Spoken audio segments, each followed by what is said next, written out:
ব্যবসায়ীর বাড়ির ভিতরে ঢুকি। বাবা রে বাবা, ফেসবুকে নষ্টামি করে কত বড় বাড়ি বানাইছি। এই তোমরা কারা? আর এদিকে কই যাইতাছো? আঙ্কেল আমরা ইন্টারভিউ নিতে যাইতাছি। বাসার মেন গেটে লেখা দেখছ নাই যে এই বাসায় কুত্তা আর ফেসবুকের হলুদ সাংবাদিক প্রবেশ নিষেধ? বাইরে হইন থেকে।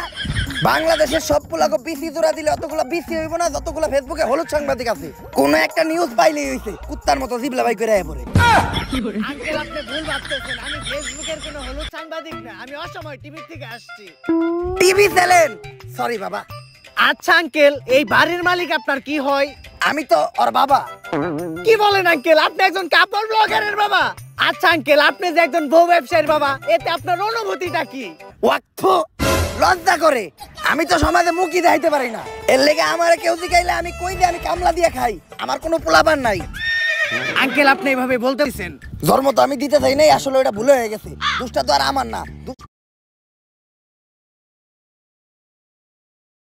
এখন খুইলো না, এটা তো আমাকে ক্যামেরা না। জামা খুলবা খেলে আমাকে ক্যামেরার সামনে ভিউ বেশি হইব। আমাকে লজ্জা শরম নাই, তাই আমরা বউ ইচ্ছা খাই।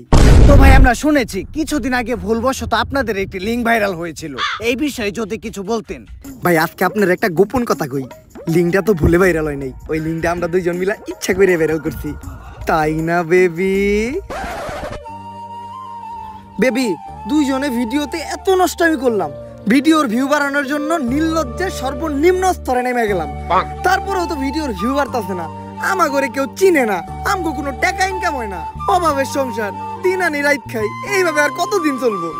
বেবি একটা জিনিস খেয়াল করছো, ইদানিং কিন্তু লিঙ্ক ভাইরাল হয়, আর যাদের লিঙ্ক ভাইরাল হয় লিঙ্কের সাথে সাথে কিন্তু তারাও ভাইরাল হয়ে যায়। আর ভাইরাল মানে ফেসবুকে মিলিয়ন মিলিয়ন ভিউ, আর ভিউ মানে টাকা। তো কি বলো তুমি আমি মিলা যে মোবাইল দিয়ে একটা দুষ্ট ভিডিও রেকর্ড করছিলাম, ওটা ভাইরাল করে দেই? জান এই কথাটা তো অনেক আগে থেকে আমি তোমারে বলতে চাইতেছিলাম, কিন্তু বলি নাই। তুমি কি না কি মনে করো? আরে আমি কি মনে করবো, কাপড় ব্লগ করি মানে আমি তোমার থেকে বেশি বেহায়া। ওইটা তো আমি জানি, কিন্তু ভিডিওটা ভাইরাল হয়ে যাওয়ার পর আমরা মানুষের কাছে কি জবাব দিব? আরে বলবো আমাদের মোবাইলটা হারিয়ে গেছিল, তারপর কেউ না কেউ ভাইরাল করে দিছে। ডান। বেবি আমাদের লিঙ্ক তো ভাইরাল হয়ে গেছে, আর লিঙ্ক ভাইরাল হওয়ার পর আমাদের ফেসবুকের প্রত্যেকটা ভিডিওতে মিলিয়ন মিলিয়ন ভিউ, আর আমাদের ফ্যান ফলোয়ারও কমেন্ট করতেছে। দেখি কি কমেন্ট করছে। আপনাদের এই ভিডিওটা ভালো লাগছে, এরপরের লিংকের জন্য অপেক্ষায় রইলাম। ওইদিকে দেখবো সবাই আমাদের খেলা, আর এইদিকে চলবো আমাদের পেজে লাইক আর ভিউ এর মেলা। এইটাই তাহলে আসল কাহিনী? হ্যাঁ, কিন্তু এই ক্লিপটা আবার ইন্টারভিউতে দিয়েন না, এডিটের সময় এই ক্লিপটা কাইটা দিয়েন। কিন্তু এটা তো লাইভ চলতেছে। আরে কি এর ওইটা লিংক? ওইটা তো একটা শিক্ষণীয় ভিডিও, ওইটার মাধ্যমে আমরা যুব সমাজকে শিখাইছি যে কিভাবে আপনারা লিংক ভাইরাল হওয়ার পরেও আমাদের মতো সুইসাইড না কইরা অসম্মানের সাথে এই সমাজে বেঁচে থাকতে পারবেন। আচ্ছা ভাই, এই লিঙ্ক ভাইরাল